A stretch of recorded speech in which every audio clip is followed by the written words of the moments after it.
There are times when fate reveals itself through the simplest goodness. The Arizona sun was burning mercilessly when Isabel Martinez finished repairing the fence on her small ranch.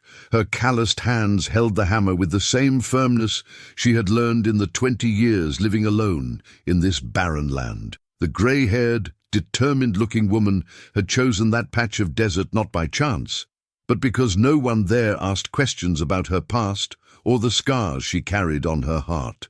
The afternoon was slowly dying when the howls began. First one, then two, then a whole pack of coyotes echoing through the rocky valley. Isabel stopped what she was doing and raised her head, listening carefully. Something was different in those sounds. There was an urgency she knew well, the same one she heard when predators found easy prey. It was then that he heard the other sound, weak, almost lost among the screams of the animals, but unmistakable to their trained ears. A human cry. A child. Isabel let the tools fall into the red dust and ran into the hut. His fingers found the rifle hanging on the wall, checked the ammunition with automatic movements born of necessity. There was no time to hesitate. The desert did not forgive the slow, and a child lost among coyotes did not have much time. The woman ran towards the sounds, her feet knowing every rock, every hole in the land she called home. The wind carried the smell of predators, mixed with something sweeter, fear. The pure fear of a child who knew he was in mortal danger. When she reached the top of the small hill behind her property, Isabel saw the scene that made her heart race. A small boy, no more than 7 or 8 years old, was trapped between 2 large stones. 3 coyotes surrounded him, their tongues hanging out, their eyes shining with the anticipation of easy hunting.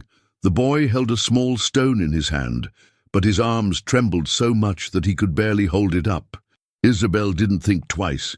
The rifle rose to his shoulder, and the first shot echoed through the desert like dry thunder. The coyote closest to the boy fell immediately. The second shot made the other 2 animals retreat, but not completely flee. They watched her with yellow eyes, full of anger and hunger. The woman walked down the hill with firm steps, her rifle always pointed at the predators who hesitated between attacking and fleeing. Her voice came out low and calm as she spoke to the boy, even though she knew he probably didn't understand her words. The boy looked at her with huge, frightened eyes. Their clothes were different, made of worked leather and decorated with small colored beads. Isabel recognized it immediately. Apache. The boy was an Apache, and for some reason he was alone and lost in the middle of nowhere. The coyotes finally gave up the hunt and disappeared among the rocks, leaving only the heavy silence of the desert and 2 souls who met at the exact moment when one needed the other. Isabel lowered her rifle and reached out to the boy. He watched her for a long moment, his small eyes scanning her face, looking for signs of danger or kindness. Something in that woman's eyes must have spoken louder than the differences between their worlds, because the boy dropped the stone and put his small hand on hers. In that instant, under the endless Arizona sky, 2 lives intertwined in a way neither could have imagined. The desert had witnessed many deaths, but that afternoon it was the scene of something much rarer, an act of pure kindness that would change everything for both of them. Isabel took the boy in her arms and began the walk back home, not knowing that that simple moment was about to transform her lonely life into something completely different. The wind was blowing softly now, as if even the desert itself approved of what had happened. Isabel's cabin had never housed a child. The sturdy wooden walls, built by her own hands, always echoed only her solitary footsteps and the silence she had learned to call company. Now, for the first time in all those years, the soft sound of a younger man's breath broke the stillness of the night. The Apache boy sat in the corner of the main room, his small, attentive eyes watching her every move. Isabel had offered him fresh water from her well and a piece of bread, which he accepted with the natural caution of someone who grew up knowing that not all strangers brought good intentions. She could see that he was tired, but his posture remained alert, like a young animal ready to flee at the slightest sign of danger. The woman moved around the house carefully, avoiding sudden gestures that could scare the boy even more. His experienced hands prepared a small bed on the floor, using the softest blankets he had. The boy watched her do all this, with a curiosity mixed with suspicion, trying to understand the intentions of that light-skinned woman who had appeared as an armed angel when the Coyotes were about to attack him. Isabel knew she couldn't keep the child for long. Somewhere in the desert, an Apache family was looking for him, and she had no doubt that she would find her home sooner or later. The question was not if they would come, but when, and what would happen when they arrived. Night fell with the typical speed of the desert, transforming the oppressive heat of the day into a cold that penetrated to the bone. Elizabeth lit the fire in the fireplace and watched as the boy's eyes shone with the reflection of the flames. He seemed more relaxed now, perhaps recognizing that this strange woman posed no immediate threat. That's when she noticed the small bruise on her left leg, a long scratch, probably made by the spines of cacti during their desperate escape from coyotes. The blood had already dried, but the wound needed to be cleaned to avoid infection. Isabel got up slowly and went to get her medical supplies. The boy cringed as she approached with the damp cloth and the small bottle of medicine.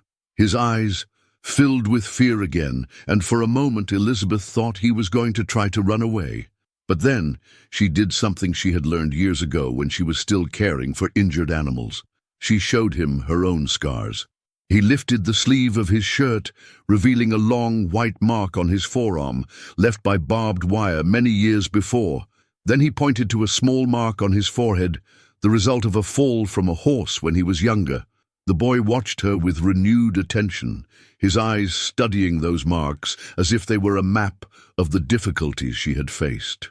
When Isabel finally touched his leg with the damp cloth, he didn't move away. He allowed her to clean the wound carefully, her little fists clenched, but enduring the pain without complaint. She could see his natural courage, the same strength that had probably kept him alive all the time he had spent lost in the desert. After taking care of the wound, Isabel sat on the other side of the fireplace and simply stayed there, letting the boy get used to her presence. The fire crackled low between them, creating an atmosphere of temporary peace that they both desperately needed. It was then that she began to sing, softly, almost whispering, an old Mexican song that her mother used to sing when she was little. The soft melody filled the space between them, and Isabel saw something changing in the boy's eyes. The tension in his shoulders eased a bit, and for the first time since he met him, he seemed to really relax. Music had that power, she knew. He pushed the boundaries of language and culture, speaking directly to the heart of anyone in need of comfort. And that night, both she and the Apache boy needed that comfort more than they could admit.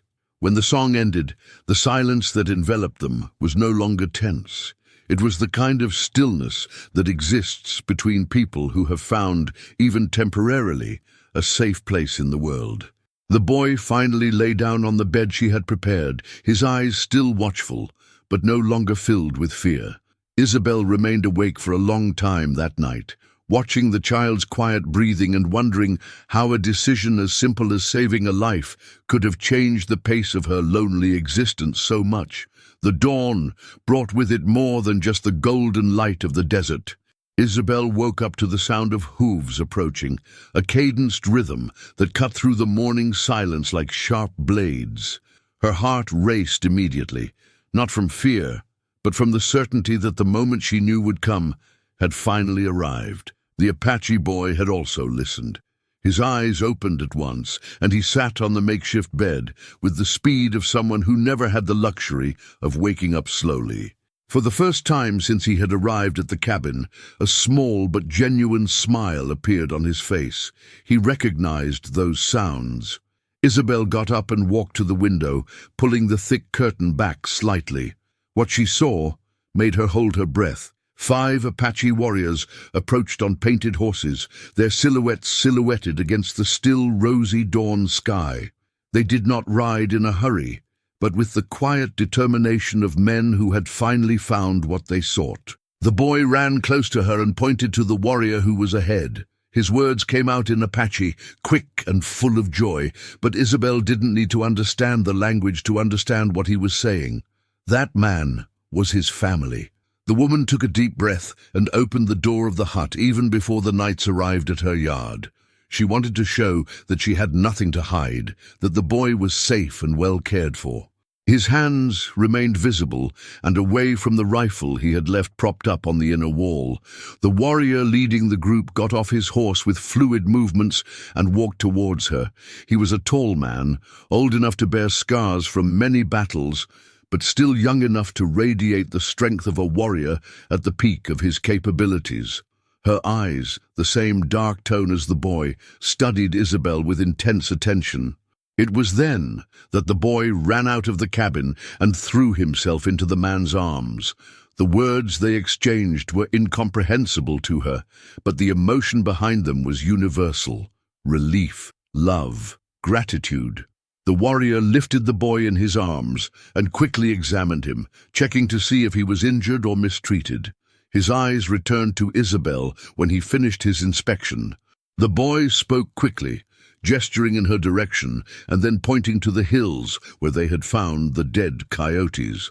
The warrior's expression gradually changed as he listened to the story, and something that might have been surprise flashed past his sun-scarred face. Isabel remained motionless at her door, letting father and son have their moment. He knew that his life might depend on the next few minutes, but strangely he felt no fear.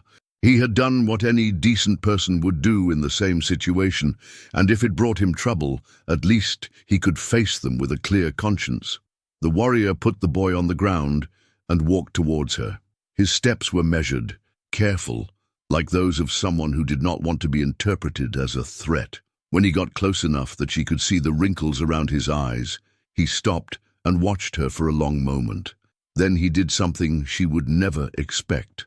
He placed his right hand on his heart and bowed his head slightly, a gesture that needed no translation into any language in the world. Gratitude, respect, recognition of a debt that words could not express. Isabel responded in kind, placing her hand on her own heart and bowing her head. The moment stretched between them like an invisible bridge connecting two worlds that rarely met at peace. The other warriors got off their horses and approached, but kept a respectful distance. They watched everything carefully, but their postures were not threatening. They seemed more curious than hostile, as if the situation was as unusual to them as it was to her. The boy ran back to Isabel and held her hand, pulling her towards his father. Her words came out in a mixture of Apache and gestures, clearly trying to explain everything that had happened from the time he was lost to the moment she saved him from the coyotes. The excitement in his voice contrasted dramatically with the tense silence of just a few minutes earlier. The warrior listened patiently, his eyes alternating between his son and the woman who had become his savior. When the boy finished his explanation, the man raised his head and looked straight into Isabel's eyes. There was something different about his expression now, a decision being made in real time. He turned and spoke quickly to the other warriors. The words were exchanged in low tones, but Isabel could feel the importance of the conversation. Decisions were being made, plans were being formed, and she was at the center of it all without having the slightest idea of what was going on.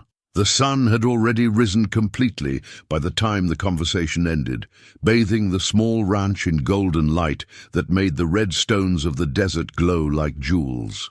It was a new day, and Isabel had the feeling that it would be different from all the ones she had lived before. The decision had been made, but Elizabeth didn't know about it until she saw the warriors get on their horses and set off in different directions. Only the boy's father remained, along with the boy who refused to let go of his hand. The warrior spoke a few words in Apache and pointed to the sun, then to the horizon, making gestures that she interpreted as an indication of time. The man was named Nahale, as he discovered when he pointed to himself and repeated the name several times.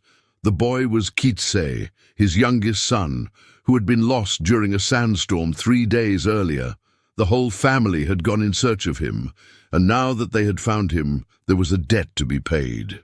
Isabel offered fresh water and the little food she had at home. Nahal accepted courteously, but she could tell that her mind was elsewhere, making calculations and planning that she couldn't comprehend. Kitsay stood close to her, as if he was afraid that she would disappear if he strayed too far. The morning progressed slowly, with the three of them sharing a silence that was not uncomfortable, just loaded with expectation. Isabel showed Nahale her small ranch, the animals she raised, the well she had dug with her own hands. He watched everything with genuine interest, as if he were evaluating not only the property, but the woman who had built a life there alone. It was in the middle of the afternoon that the other warriors began to return. First, two returned, bringing with them small leather bags and some long sticks. Then another arrived, leading 3 horses loaded with supplies that Isabel could not identify from a distance. The last to return brought something different, an Apache woman riding a painted horse, her gray hair braided with colored beads. The woman got off her horse with the grace of someone who had spent her whole life riding and walked directly towards Isabel. His eyes were the same as Kitsay's, but they carried the wisdom and authority of someone who had lived long and seen even more. When he got close enough, he reached out and held Isabel's face between his palms, studying her features with maternal attention. The words that came out of his mouth were in Apache, but the tone was unmistakably one of gratitude and blessing. Kitsay ran to her and threw himself into her arms, and Isabel understood immediately. That was his grandmother, the matriarch of the family who had lost and then recovered her youngest grandson. What happened next left Isabel completely speechless. The warriors began to unload the horses, removing sacks of grain, dried meats, crafted skins, colorful blankets, and a variety of objects she had never seen before. Everything was being put into neat piles near their cabin, as if they were setting up an outdoor store. Kitsay's grandmother took the initiative and began guiding Isabel through what appeared to be a ceremony. Each item was presented to her with reverence, the older woman's hands delicately touching the objects as she explained something in Apache. Although she did not understand the words, Isabel perfectly understood the meaning behind each gesture. That was not just a form of payment, it was an acknowledgement, a way to honor what she had done and to establish a bond that transcended cultural differences. Every sack of grain, every skin worked, every piece of handicrafts represented hours of work, days of dedication, and was being offered to her as an expression of gratitude that went far beyond words. Nahale approached her with a specific object in his hands. It was a necklace made of turquoise and silver stones, crafted with a skill that spoke of generations of knowledge passed down from father to son. He placed it around his neck carefully, his rough hands surprisingly delicate for such an important task. The grandmother said something to Kitsay, who ran to one of the piles and returned carrying a small leather bag decorated with colorful drawings. Inside it, Isabel discovered there were seeds. Seeds of corn, beans, pumpkin and other plants she didn't recognize, but that could turn her little piece of barren land into something much more productive. The sun began to set as the ceremony continued.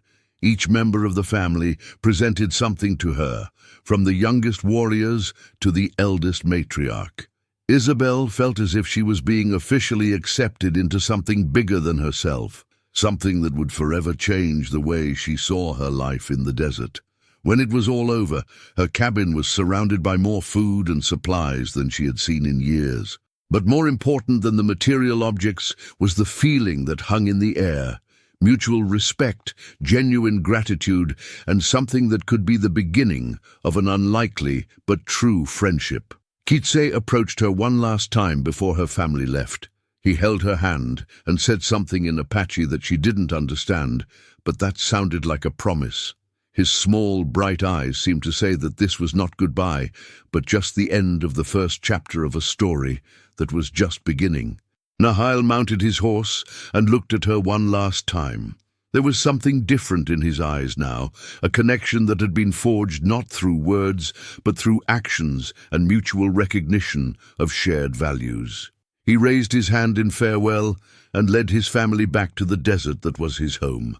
Loneliness had become such a constant companion in Isabel's life that she had almost forgotten what it was like to live without it.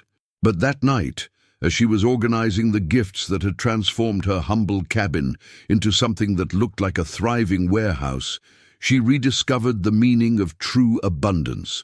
The sacks of grain were stacked against the east wall, each containing enough to feed her for weeks. The dried meats, seasoned with spices she couldn't identify but which filled the air with rich, complex aromas, were neatly wrapped in tender skins. The colorful throws transformed the austere interior of her home into something cozy and vibrant. But it was the seeds that touched his heart the most. As she examined them by the light of the lamp, Elizabeth could imagine the possibilities they represented. His small piece of land, which had always been just enough for his survival, could become something prosperous. It could feed not only her, but perhaps even offer surpluses to sell in the nearest town. The woman sat down in her wooden chair, the only piece of furniture she had built, with comfort in mind, rather than mere functionality, and let her eyes scan all she had received. Each object told a story of skill, patience, and tradition. The baskets were woven to perfection that spoke of generations of knowledge passed from mother to daughter. Stone tools were hewn with precision that rivaled anything made of metal. The turquoise and silver necklace was still around her neck, and she could feel its weight as a constant reminder of what had happened. It wasn't just an ornament, she knew. It was a symbol of acceptance, a mark of respect that had been earned through a simple act of human kindness. The days that followed brought changes that she had not anticipated. The first was the discovery that she was no longer completely alone in the desert. In the morning, when she went out to check on her animals, she found small signs that she had received visitors during the night. Footprints carefully erased, but not completely. Small gifts left in strategic places, a rabbit already cleaned and prepared hanging from the fence, medicinal herbs tied with vegetable fibers left near his well. Isabel quickly understood what was happening. Kitse's family had set up a quiet shelter around their property. They were not intrusive visitors, but discreet guardians who made sure she was safe and well cared for. Gratitude had turned into responsibility, and she had become part of a network of care that extended far beyond the confines of her fence. The second change came when she began to plant the seeds she had received. The land, which had always been difficult and resilient, seemed to respond to the Apache grains with surprising generosity. The shoots emerged more quickly than she expected and grew with a vigor she had never seen in her own previous plantings. It was as if the plants carried with them the knowledge of how to thrive in that particular land, a wisdom that had been cultivated and refined by people who had called that desert home for much longer than she could have imagined. Each row of plants has become a silent lesson in adaptation and survival. A month after meeting the Apache family, Isabel was harvesting the first fruits of her new garden when she heard a familiar sound, horse hooves approaching, but this time only one. His heart raced when he recognized the small silhouette mounted on the painted animal. Kitse had returned, but he was not alone. An Apache girl the same age as him rode beside him, her curious eyes studying everything around with the typical interest of someone who sees something for the first time. The two dismounted near his door and approached with the confidence of children they knew were welcome. The boy ran to her and embraced her with the natural effusiveness of childhood, his words coming out in a mixture of Apache and a few English terms he had learned somewhere. The girl watched him intently, clearly waiting to see how this strange woman would react to her presence. Isabel knelt down to be at the height of the children and extended her hand to the girl, who watched her for a moment before accepting the greeting. Her eyes were just like Kitse's, filled with the same intelligence and natural curiosity that had captivated Isabel from the first moment. The children spent the rest of the afternoon exploring the ranch, helping her with small chores and filling the usual silence with laughter and lively conversation. Even though she didn't understand their words, Isabel could feel the genuine joy they brought with them, as if they were carriers of a vital energy that she didn't know she had lost. When it was time for them to leave, Kitsei approached her with something in his hands. It was a small object carved out of wood, depicting a coyote and a bird together in an eternal dance. He placed it in his palms and spoke a few words in Apache, his small hands closing hers around the gift. Isabel did not need translation to understand the meaning. The coyote represented the danger from which she had saved him, and the bird was the freedom she had given him back. Together, they told the story of a moment that had changed two lives forever.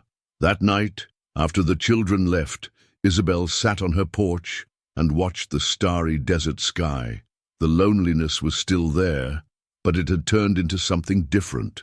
It was no longer the heavy isolation of previous years, but a solitude chosen and shared with unseen friends who cared for her from a distance. She had learned that kindness has the power to create bonds that transcend all barriers. A simple act of compassion had grown into something much bigger, a network of mutual care, an unlikely friendship, and the rediscovery that even in the driest desert, the seeds of humanity can flourish when they find the right soil. The night wind blew gently through his thriving garden, carrying the scent of the plants that grew vigorously under the ancient stars. Elizabeth smiled into the darkness, knowing that she would never be truly alone again. If this Wild West story touched your heart as much as it touched ours, be sure to subscribe to the channel. Here you will find the most exciting Western narratives, stories of courage, redemption, and the human values that flourish even in the most arid places. Activate the notification bell so you don't miss any adventure, and leave in the comments which story you would like to hear next week. Your presence makes our community even stronger.